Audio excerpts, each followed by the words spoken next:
हरि ओम।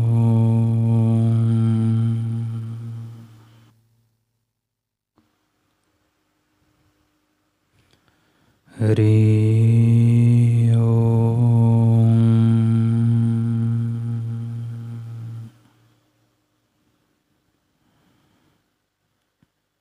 हरि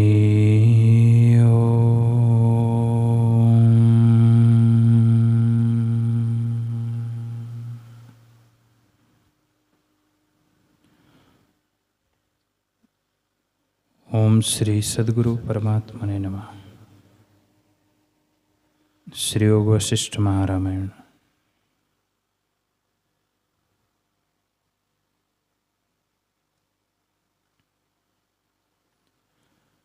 श्री वशिष्ठ जी बोले, हे राम जी,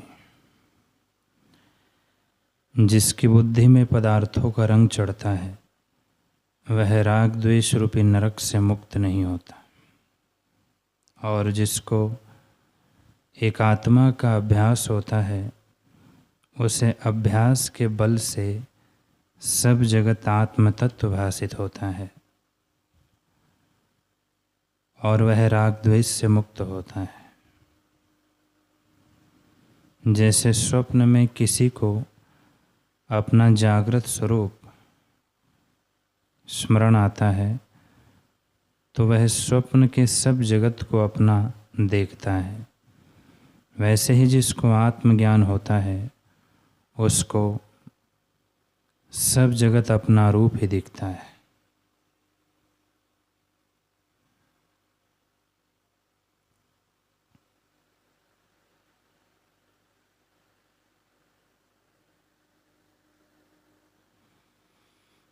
सर्वदा आत्मसत्ता अनुभव रूप जागृत ज्योति है। जिसको ऐसी आत्मसत्ता में नास्तिक भावना होती है वह की गड्ढे में कीट होता है, पाषाण वृक्ष पर्वत आदि स्थावर योनियों को प्राप्त होता है और उनमें चिरकाल तक रहता है। जब तक उसकी बुद्धि का द्वैत का संयोग होता है तब तक वह जगत भ्रम देखता है और भ्रम नहीं मिटता, पर जब उसकी संबित को द्वैत का संयोग मिट जाता है तब जगत भ्रम निवृत्त हो जाता है। राम जी, सम्यक ज्ञान से जगत के भ्रम का अभाव हो जाएगा। अभाव का निश्चय जगने पर फिर जगत नहीं भासित होता। जब संसार के पदार्थों से संबित बिंदी हुई है तब जैसा निश्चय होगा वैसा ही प्राप्त होगा और उसी निश्चय के अनुसार गति होगी। राम जी ने पूछा, हे भगवान, नास्तिकवादी का वृतांत तो आपने कहा सो मैंने जाना, पर जो पुरुष हृदय में जगत को सत्य जानता है, आत्मबोध के मार्ग से दूर है और शुद्ध स्वरूप को नहीं जानता, उसके मोक्ष की क्या युक्ति है और उसकी क्या अवस्था होती है, यह मेरे बोध की दृढ़ता के निमित्त कहिए। वशिष्ठ जी बोले, हे राम जी, इसका उत्तर मैंने प्रथम ही तुमसे कहा है, पर अब फिर तुमने जो पूछा है इससे फिर कहता हूँ। पहले तो पुरुष का अर्थ सुनो। हे राम जी, यह जगत ना नेत्रों में स्थित है, ना श्रवण में और ना नासिका आदि इंद्रियों में है, किंतु चैतन्य संबित में स्थित है। चैतन्य संबित ही पुरुष रूप है। जिसको उसमें निश्चय है वह ज्ञानवान है और उसको द्वैत कलना नहीं फुरती, और जो प्रत्यक्ष दृष्टिगत भी होती है तो उसके निश्चय में नहीं होती। जैसे आकाश में धूल दिखती है परंतु उसे स्पर्श नहीं करती, वैसे ही ज्ञानवान को द्वैत कलना स्पर्श नहीं करती।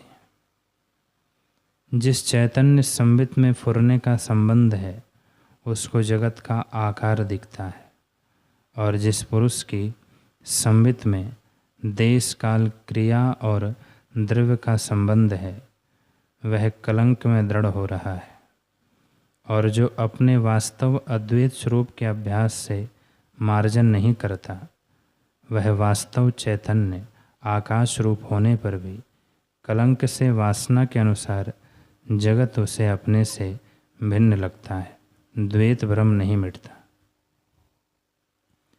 हे राम जी, जो पुरुष ऐसा है कि देह के इष्ट अनिष्ट की प्राप्ति से सम रहता है, पर उसे आत्मसत्ता ज्यों की त्यों नहीं भासती, तो वह अज्ञानी है। आत्मसत्ता जाने बिना उसका संसार निवृत्त नहीं होता। जब आत्मसत्ता का साक्षात्कार होगा तभी सब भ्रम निवृत्त होगा। हे राम जी, यह पुरुष न जीव है, न स्फुरण है, और न शरीर का नाश होने से इसका नाश होता है। यह केवल चिन्मात्र स्वरूप है, पर वासना से भ्रम को देखता है। शून्यवादी लोग वृक्ष, पर्वत आदि जड़ योनि पाते हैं।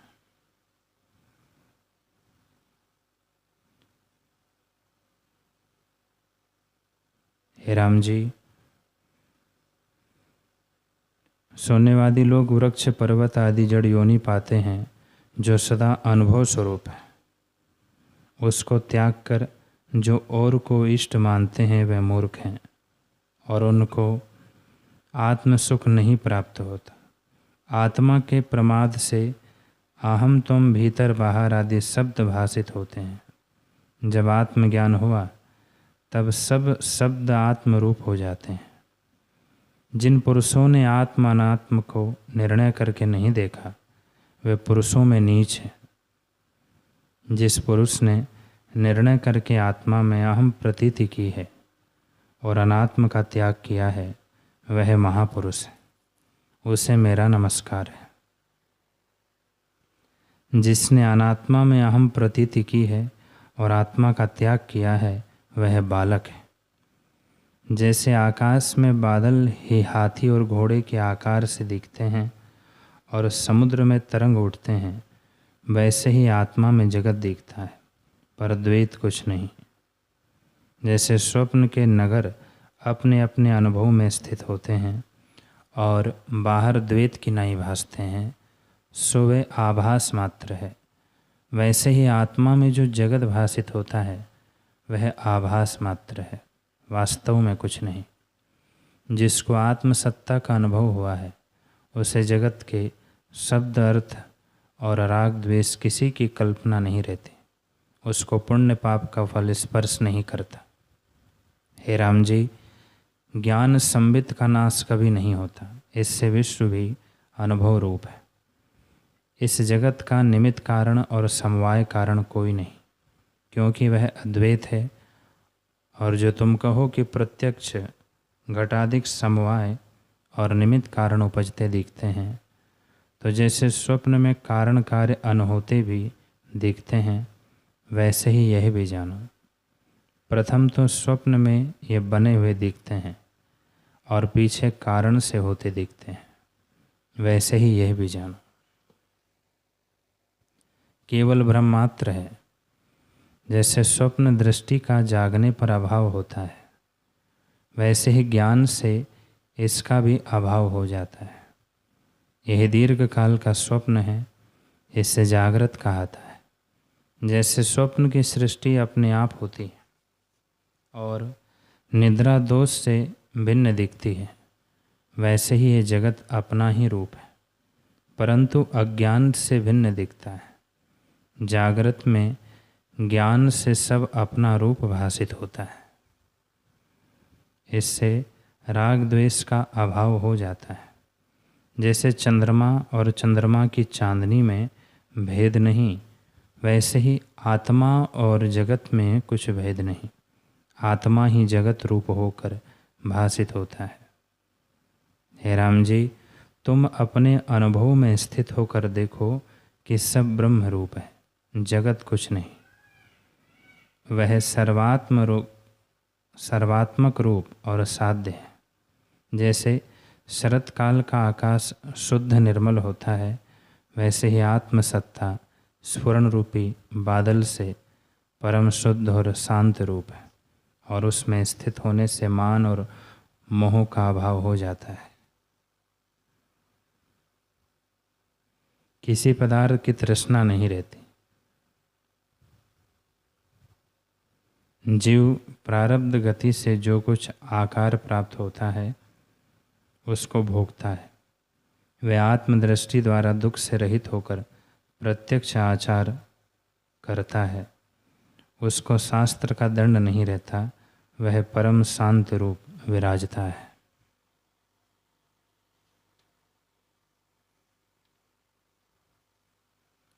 हे राम जी, मैं चिदाकाश रूप हूँ और दृष्टा दर्शन दृश्य त्रिपुटी जो भासती है वह भी चिदाकाश रूप है।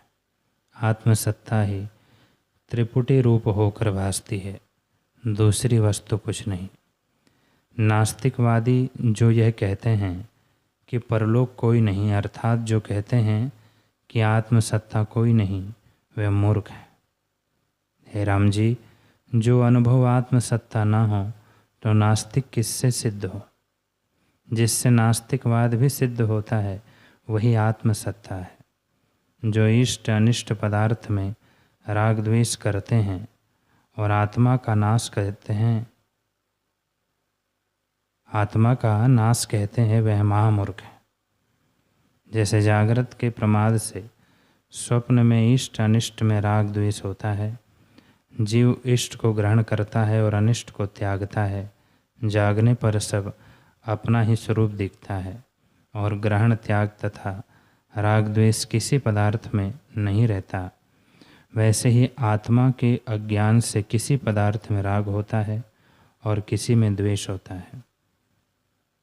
जब आत्मज्ञान होता है तब सब अपना ही स्वरूप दिखता है और किसी में राग द्वेष नहीं रहता। चित्त के फुरने से जगत उत्पन्न होता है और चित्त के शांत होने पर लय हो जाता है। इससे जगत मन में स्थित है और वह मन आत्मा के अज्ञान से हुआ है। जब आत्मज्ञान होता है तब मनुष्य, देवता, हाथी, नाग आदि सब स्थावर जंगम जगत आत्मरूप दिखता है और किसी में राग द्वेष नहीं रहता।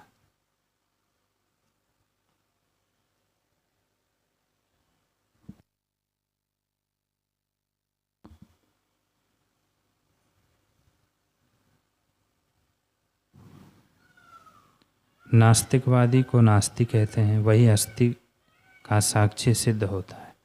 जिससे नास्ति भी सिद्ध होता है वह अस्थि आत्मपद है। उस अस्थि अनुभव के इतने नाम शास्त्रकार कहते हैं: सत आत्मा, विष्णु, शिव, चिदाकाश, ब्रह्म, अहम ब्रह्म और अस्मि। एक कहते हैं कि शून्य ही रहता है और एक कहते हैं कि अस्थि पद रहता है।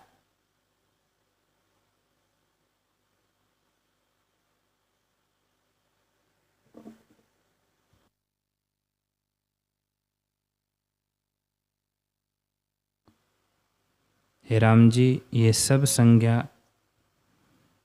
आत्मसत्ता ही की है। वह आत्मसत्ता अपना ही आप स्वरूप है, वही आत्मा में हो।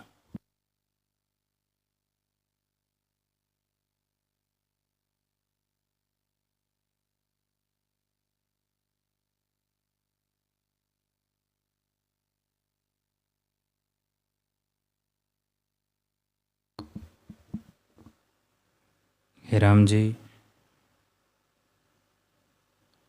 ये अंग जो मेरे साथ दिखते हैं, इनको इष्ट पदार्थों से लेपन कीजिए अथवा चूर्ण करिए तो मुझे हर्ष या शोक कुछ नहीं होगा। इनके बढ़ने से मैं बढ़ता नहीं और इनके नष्ट होने से मैं नष्ट नहीं होता। हे राम, 3 शब्द होते हैं: मैं जन्मा हूँ, मैं जीता हूँ और मैं मरूँगा। जो प्रथम ना हो और उपजे उसको जन्म कहते हैं, मध्य में जीता कहते हैं और फिर नाश हो उसको मृतक कहते हैं। पर आत्मा में तीनों विकार नहीं है। आत्मा उपजा भी नहीं क्योंकि आदि ही सिद्ध है, वह मृतक भी नहीं होता क्योंकि अविनाशी है। चैतन्य आकाश सबका और काल का भी अधिष्ठान है, फिर उसका कैसे नाश हो? वह तो उदय अस्त से रहित है।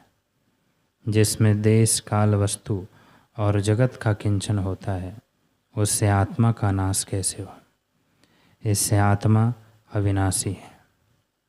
हे राम जी, जिस वस्तु को देश और काल का परिच्छेद होता है उसका नाश भी होता है। ये देश, काल और वस्तु तीनों आत्मा में कल्पित है। जैसे सूर्य की किरणों में जल कल्पित होता है, वैसे ही आत्मा में ये तीनों कल्पित है। कल्पित वस्तुओं से सत्य का नाश कैसे हो? इससे आत्मा अविनाशी और अद्वैत है, उसमें दूसरी वस्तु कुछ नहीं। जैसे शून्य स्थान में वैताल कल्पित होता है, वैसे ही आत्मा में जगत कल्पित है। उस अभाव रूप जगत में जीव प्रमाद से एक का अभाव और दूसरे का सद्भाव जानता है। जब इस निश्चय को त्याग कर मोक्ष हो, तब शांति प्राप्त होगी। हे राम जी, विचार करके देखिए तो इस संसार में दुख कहीं नहीं। जो मरकर फिर जन्म लेता है तो भी दुख ना होना चाहिए, क्योंकि शरीर जब वृद्ध होकर क्षीण हुआ तब उसको त्याग कर नव तनु को ग्रहण किया तो उत्साह हो।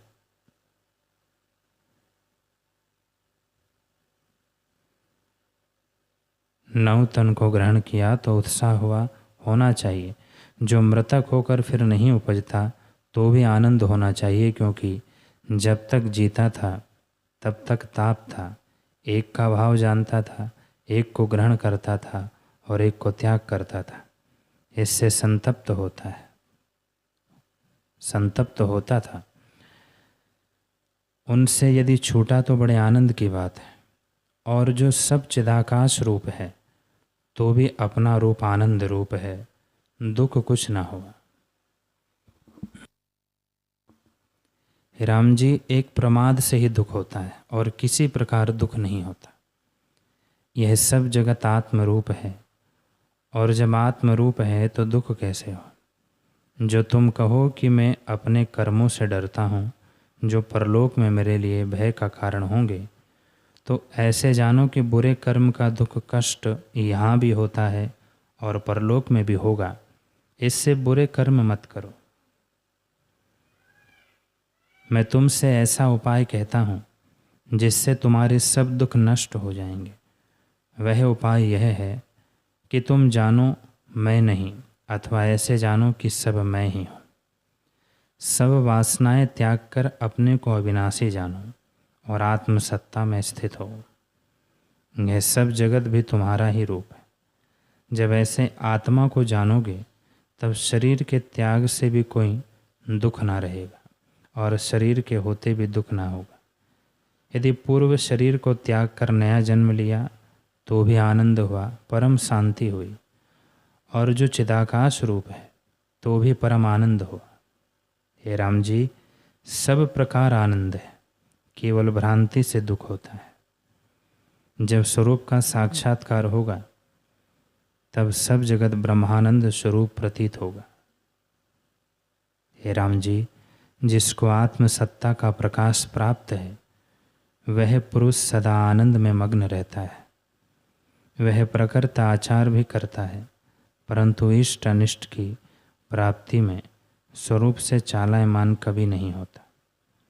जैसे सुमेरु पर्वत वायु से चालायमान नहीं होता, वैसे ही ज्ञानी इष्ट अनिष्ट की प्राप्ति में चालायमान नहीं होता और परम गंभीर रहता है।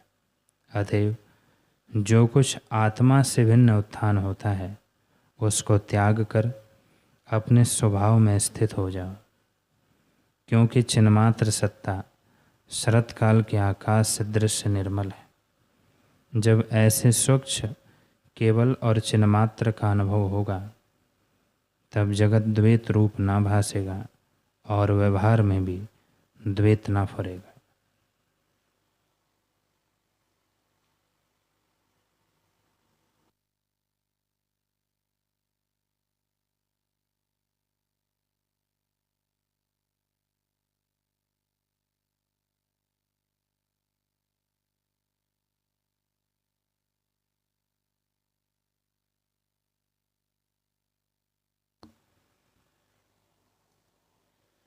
हरि ओम।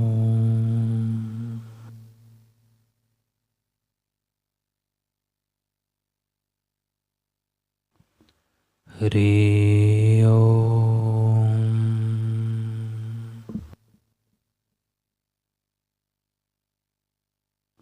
ओम पूर्णमदः पूर्णमिदं पूर्णात् पूर्णमुदच्यते पूर्णस्य पूर्णमादाय पूर्णमेवावशिष्यते। ओम शांति शांति शांति। श्री सद्गुरुदेव भगवान की जय।